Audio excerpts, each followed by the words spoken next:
السلام علیکم ورحمۃ اللہ وبرکاتہ۔ ہم سب جانتے ہیں کہ اپنی زبان سے غلط کام بولنا،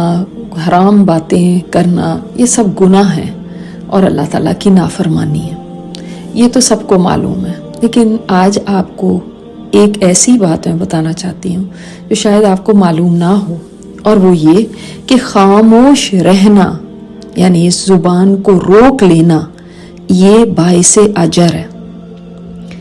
اور یہ ایک ایسی نیکی ہے جو بڑی بھاری تلے گی قیامت کے دن۔ آپ صلی اللہ علیہ وسلم نے فرمایا، 2 کام کرنے بہت آسان ہے مگر میزان میں بہت بھاری ہیں، یعنی قیامت کے دن جب میزان قائم ہوگی جس میں نیکیاں اور بدیاں تلیں گی تو یہ 2 کام میزان میں بہت بھاری ہوں گے۔ کیا آپ جانتے ہیں وہ 2 کام کون سے ہیں؟ وہ 2 کام ہیں، پہلا لمبی خاموشی، یعنی انسان کوشش کے ساتھ خاموش رہے، دوسروں کی بات کو سنے، اپنی زبان کو روک لے اور اس کو بند رکھنے کی کوشش کرے، یہ بھی ایک نیکی ہے اور یہ بھی تلے گی، اور نہ صرف تلے گی، بڑی بھاری تلے گی۔ اور دوسرا جو کام بہت آسان ہے مگر میزان میں بڑا ہی بھاری ہے، وہ ہے اچھا اخلاق، یہ بھی میزان میں تلے گا۔ تو اگر آپ یہ سمجھتے ہیں کہ آپ کی زبان کھلے گی تو کچھ نہ کچھ غلط بول دے گی، کچھ خامخواہ کی باتیں فضول بول دے گی، کبھی کسی کا دل دکھا دے گی، کبھی غیبت ہو جائے گی، کبھی کوئی چغلی ہو جائے گی، کبھی کسی کے اوپر غصہ ہوگی، کبھی خامخواہ کی کوئی ایسی بات نکل جائے گی جو جھگڑے یا فساد کا باعث بنے، کبھی لگائی بجھائی ہو جائے گی، کبھی کوئی تکبر کی شیخیوں کی بات نکل آئے گی منہ سے، کبھی گالی نکل آئے گی منہ سے، تو کیا اچھا نہیں ہے کہ اس کی بجائے انسان خاموش رہے؟ کیونکہ اس خاموشی کے اوپر بھی مجھے اجر مل رہا ہے۔ اب سے خاموش رہنے کو باعث اجر سمجھیں، اور ہم دیکھتے ہیں کہ ہم یہ صرف سوچتے ہیں کہ ہم اچھی بات ہی بولیں گے تبھی اجر ملے گا۔ اللہ تعالیٰ کتنا غفور الرحیم ہے کہ خاموش رہنے پہ بھی اجر دیتا ہے۔ اور سب سے نیچے کا کام گناہ کی بات بولنا، اس سے اوپر خاموش رہنا، اور اس سے بھی اوپر کیا ہی بات ہے اس زبان کی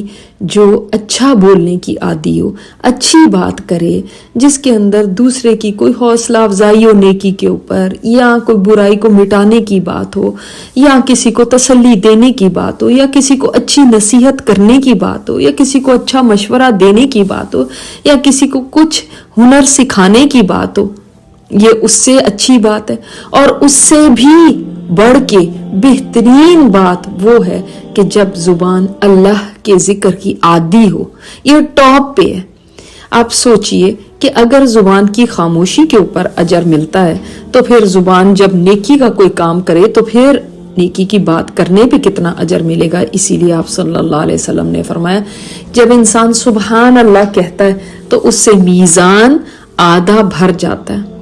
اور اگر اس کے ساتھ الحمدللہ بھی کہے تو پورا میزان بھر جاتا ہے۔ اس سے معلوم ہوتا ہے کہ اللہ تعالیٰ کتنا قدردان ہے اس زبان کا جو اس کا ذکر کرتی ہے، اور اس ذکر کا خود کو عادی بنانے کی ہم نے کوشش کرنی ہے۔ جب آپ کی زبان ایک دفعہ ذکر کی عادی ہو جاتی نا، پھر مشکل نہیں رہتا ذکر کرنا، پھر یہ خود بخود آپ کو پھر یاد رکھنے کی ضرورت نہیں کہ میں نے ذکر کرنا ہے، بلکہ یہ خود بخود جاری ہو جاتا ہے زبان کے اوپر۔ تو آپ صلی اللہ علیہ وسلم کی زبان مبارک ایسی تھی کہ ہر وقت اللہ تعالیٰ کے ذکر سے تر رہتی تھی۔ تو اگر ہم اللہ تعالیٰ کا ذکر ہر وقت نہیں کر سکتے تو کم از کم خاموش رہنا سیکھ لیں، تاکہ ہمارے زبان کے گناہ کم ہوں، کیونکہ آپ کو پتہ ہے ہمارے پورے جسم میں سب سے زیادہ جو گناہ ہوتے ہیں وہ زبان کے ذریعے ہوتے ہیں، کیونکہ ہر وقت چلتی رہتی ہے اور اس سے کوئی نہ کوئی خرابی کی بات نکلنے کے امکانات زیادہ ہوتے ہیں۔